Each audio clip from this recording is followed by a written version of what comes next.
How's that? Sure. Yeah, went out for a feed last night and met this guy, retiree, and he was talking about how after 20 odd years,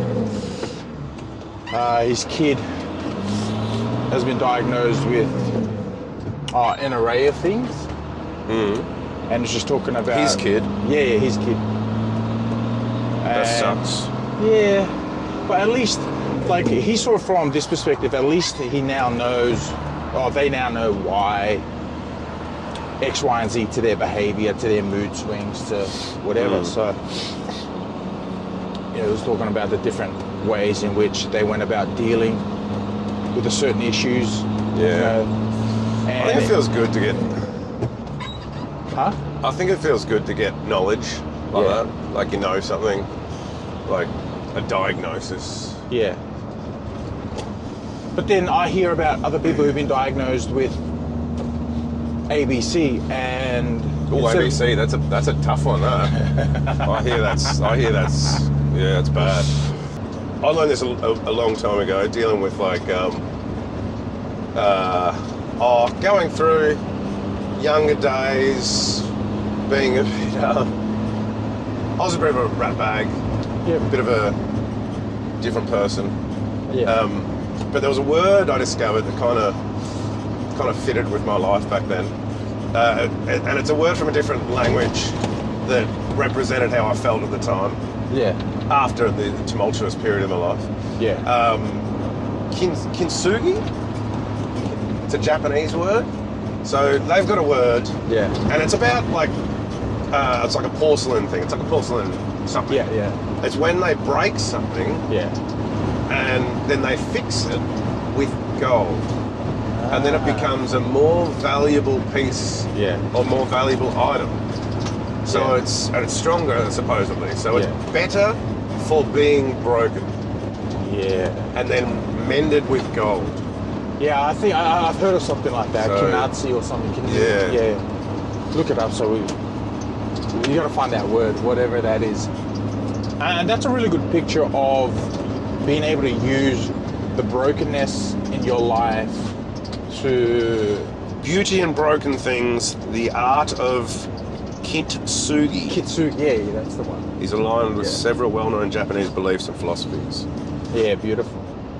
So you could go around this world going, oh my God, I'm broken, I've got whatever mental diagnoses or something. Yeah. And I'm broken. But then someone comes along and they're like, oh no, there's a word in Japan called Kintsugi. So you know how, like, you're my son and I love you. Yeah. I want to fix you. And they help, mend their life. Yeah. Essentially the goal. So fix your life with love or something like that. Yeah.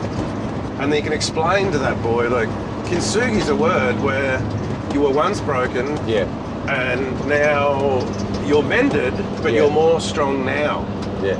Kintsugi. So knowing that word could help, people. During this time, there's another line I liked. There was an album of a band. I didn't like the band, I didn't like the music, but I loved the album title. It was called, what was it called? The Ones That Have Broken, That the Light Shines Through. The Ones That Have Cracked, the Light Shines Through. Or something like that. Yeah. Just putting a silver lining on things, Yeah. On that Kintsugi, if I've pronounced it right, mate, we're two guys in a train. Principle, how do you go, back to the story about meeting this guy and him sharing about his kid and what are practical things if you were put in that situation? Oh, Jesus. Okay. Actually, not from, a parent perspective, but say you were dealing with depression. How do you go about overcoming something like that? Because I feel like these days, the diagnosis for anxiety, depression, all those sorts of things are just... I think people's awareness to mental health and things like that. It's It's not contributed to people, getting checked and be like, oh yeah, well, I fall in that category as well. So how do you deal with it if you do fall into that category? I don't know. It's so tricky these days, even to talk about it. Like, you don't even want to talk about it. I think that's a generally male thing. Just keep it to yourself, toughen up, get on. But yeah, I don't know. There's dancing around. It's like cancel culture again. You say the wrong thing here, you're going to offend people. Yeah. But the beauty about this is that you can edit this. And anything. I won't though. All right. So, but okay, just dealing with it. Number one, identifying what exactly is depression, and then how do you? I had a smart mate one time, Spud. My mate Spud. Yeah. Everyone's got a mate named Spud. Yeah. He pointed out that there's two types of depression. Yeah. Situational and chemical. Yeah. Jeez, man, you're going real deep. And if it's situational, easy fix. Well, not necessarily easy, but easy to understand and identify. Okay. It's like, well, my family's abusive. Yeah. Okay, so it's simple understanding it. Separate yourself from the situation. Yeah. Sometimes it might be hard. You might have a child that, is sick or something, and you get depressed from that situation, and it's not something you can get away from, but you can at least identify what is causing it. But then what if you separate yourself from the situation, but you're left with the scars of that? Jesus. It depends on who you're talking to. Like, if I'm talking to some people, I'll say in nicer words. Nicer words. Toughen up. I'll say it in ways that, especially guys, like, guys don't generally like to talk about that stuff. Yeah. We don't talk about that stuff. Yeah. Some people in the world you talk to, like, about things, and some people talk more than others. But generally speaking, if you're going through a hard time, I don't feel like I've got anyone to talk to. Yeah. About serious things that are going on. Yeah. Like, I got my dad, nah. My brother, nah. My sister, nah. My mum, nah. Nah? Mates, yeah. I got different mates for different reasons. Different, I got thinking this, I'll talk to that mate. Thinking this, I'll talk to that mate. But really, with those problems with your life that are full on, and you're trying to deal with, and you're like, on the edge. Yeah. It's like, at that moment, there's no one I can call. And even if I did call someone, I wouldn't know what to say. I wouldn't say it. So you actually do have someone to call. You just don't have the words. You don't have the language. Maybe. Or I don't know. I'm not built like that. Men go into a cave. Go into a cave. Women talk about their problems. Men go into a cave and internalise. And what they do is they try and distract from the problem and think about other things and fix problems. If they can't fix this one, they fix these other problems. Yeah. And then they try and fix this problem logically and do stuff to fix it. But if you've got a problem, you go into a cave, you don't talk to anyone, you don't let anyone in. Yeah. Which is another good book. Men are from Mars, women are from Venus. Yeah. I don't know, it's such a sticky subject. I'm very old school in my thinking. Yeah. And I believe the world needs to get a bit stronger. Yeah. And a bit more resilient. There was a woman who went through a famous plane accident. Yeah. So she was, I don't know, it was like flying through the Amazon. It was in that, another book, good book, Deep Survival, read that. Yep. I think I've already mentioned that, it's one of my favourites. Yeah. She was going through the Amazon on a plane, and I can't remember the exact details, to be honest, but the story is the same. Plane crash, her mother's sitting next to her, she watches her mother get decapitated in her own eyes. She's the only one that survives the plane crash. You go through that, and then walking through the Amazon jungle for weeks till she finally gets saved by a tribe and taken out, I don't know. Goes back to Germany. This is like in, early 20th century or something like that. Yeah. Or 19th, whatever the 1900s were. Yeah. And she goes back and gets a job and lives her life. And someone was interviewing her years later, like found out about the story and goes to visit her and interviews her. And in the modern world, this is years later, how do you deal with all the depression that you got from that incident? How do you deal with the anxiety that you probably got? And she looked at the reporter, looked at the investigator and goes, what do you mean? I had to get on with life. I had to get a job. I had to work. And it did not even faze her, she said. Like, she just moved on.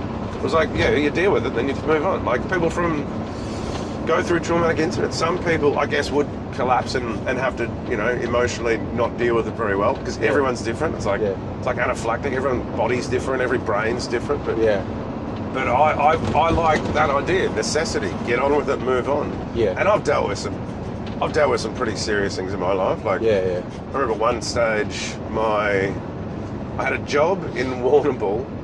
I was renting a house, living on my own. Had a full-time job, been there for years. And my dad calls up on a Friday saying, I've got cancer, I'm going into chemo. Yeah. Can you come to Wangaratta, which is 5-6 hours away? Jeez. Can you move to Wangaratta and run my business for me? Which was a one-man show, concrete fence post manufacturing plant. And I had to go and live in a 2-bedroom crappy flat with him. And he was going to show me the ropes. So I said, when? He's like, as soon as you can. Oh, it's like, whoa, righto. So he told me that on the Friday. I thought about it that Friday night, and then Sunday night I'd packed up my entire house, put everything on my vehicle, got rid of the rest, cleaned the house, called the real estate agent, and moved out. And Sunday night, Sunday night I think, midnight Sunday night I left, drove to Wangaratta. Wow. Got to Wangaratta, ran his business. So I was at Wangaratta for 10 months, living in this flat with him, dealing with my father, who's going through hardcore chemo, living in a 2-bedroom flat with him, going to his business, running a one-man show, concrete fence post manufacturing. Going through all that, I then developed a serious drinking problem. So I was going through almost a litre of vodka a day, but it wasn't like all day. Yeah. I wasn't drinking all day, but I'd finish at work at 4 and then drink either a 750ml bottle or a litre bottle by 10 o'clock. Jeez. And then just obliterate myself out, and I just lost my mind. Yeah. And dealing with that, I ended up having to get stuff sorted. So you go through things like that, and for other people, that's nothing. Yeah. Seeing your mother decapitated next to you is way worse. What other people go through is way worse. So you just got to pick up and move on. So left that and went and got a job, and well, to be honest, I kept drinking for a while. I stopped for a bit, but you just, I don't know, what do? You just got to toughen up and move on. But what does toughening up look like? What does it look like? Yeah. Eating healthy. Yeah. Exercising. Yeah. And that's it. What about your network, your people? Oh man, you could go on for ages. Like, but that's important. So is getting sunlight. So is appreciating things. But basically, get your body healthy by eating well and exercising well and don't drink. Yeah. Everything else just falls into line. Yeah. So you don't have to do everything in life. Just get your body right. Yeah. Don't poison yourself. Yeah. And each day make a step towards a positive direction. Every day should be a positive direction. Fix your diet. Don't poison yourself. Yeah. And at least go for a walk. Yeah. Simple things. Simple. Everyone knows this stuff as well. Everyone knows it. Everyone's heard it for years. And it's never been proved wrong. It's never been proved wrong. Yeah. It's never been proved wrong that if you eat well, exercise, don't do drugs and alcohol, your life's going to get worse. Yeah. There's no chance it gets worse. Yeah. What do you reckon? How do you reckon? Like, what's your opinion? Come on, I want to stop talking. Well, I like you said a lot of good and helpful things when it came to... Not for all people. But when it came to incorporating steps to really overcome whatever issues. Like, I think we were just talking about depression just before, but the sunlight thing was something it's massive. I only recently started to come around to. On a side note, man, I just keep getting distracted because things keep popping up. Grounding bed sheets. Oh, grounding. And the whole grounding movement. Break. No, but I believe, and I look, you see a couple of videos, you see people doing it, and like the shoes you wear, stop you from connecting to the earth, which has its own, magnetic field and energy and things like that, which I believe that we need to, like you look at trees growing from the ground, surely there's something good in I don't good ground. disagree with it. Yeah. I did think genuinely about it, but then my logical brain was like, grounding. We had to ground every morning, and I did it for a bit. Yeah. Touch the ground. I went out and I even like laid down, put my head down, try everything in life. Yeah. Felt good, sure. Walking in bare feet feels good, Yeah. Feel like I'm in touch with my ancestors kind of thing.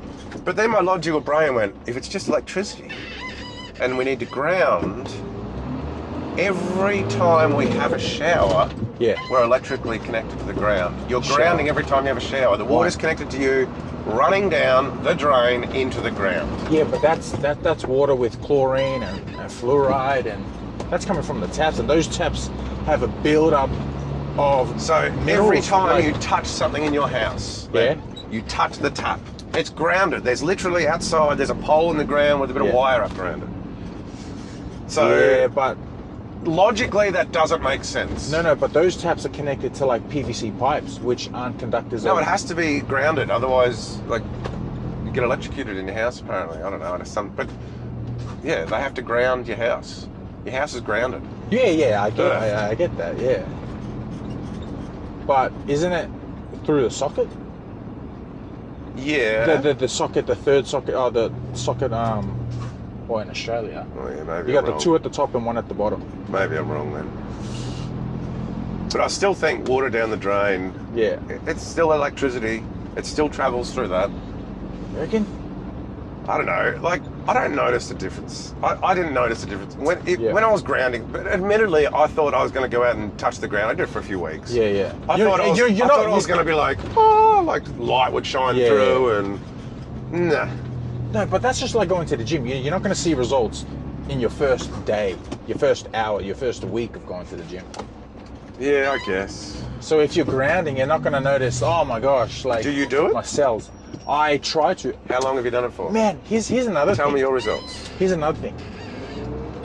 I ground by going to the beach. I do cold water dips. Morning, how often? Every couple of days. But when it rains, I just don't like the storm water getting into the bay and then, doing a dip in sooty, dirty beach water. So I wait for a few days, and then once it's cleared up, then I jump back in the ocean again. And I think there's a difference. Like I ground there. I do my cold exposure there, saltwater therapy. Yeah. I heard I think that the ocean is salubrious, like healing. Yes. There were a couple of old gentlemen in the beach one time when I was going for a dip, and they were talking about cold exposure versus saltwater therapy, just going to the beach.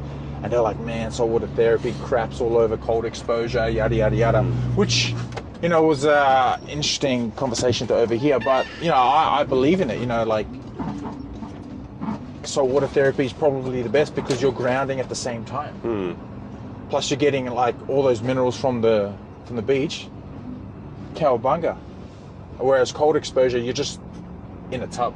That's not grounded to the ground. It's a tub, cold water. Still good for you, beneficial, but better than a dip in the ocean. I like the cold showers. I don't do it very at the moment. I'm not doing them, but I think they're super awesome.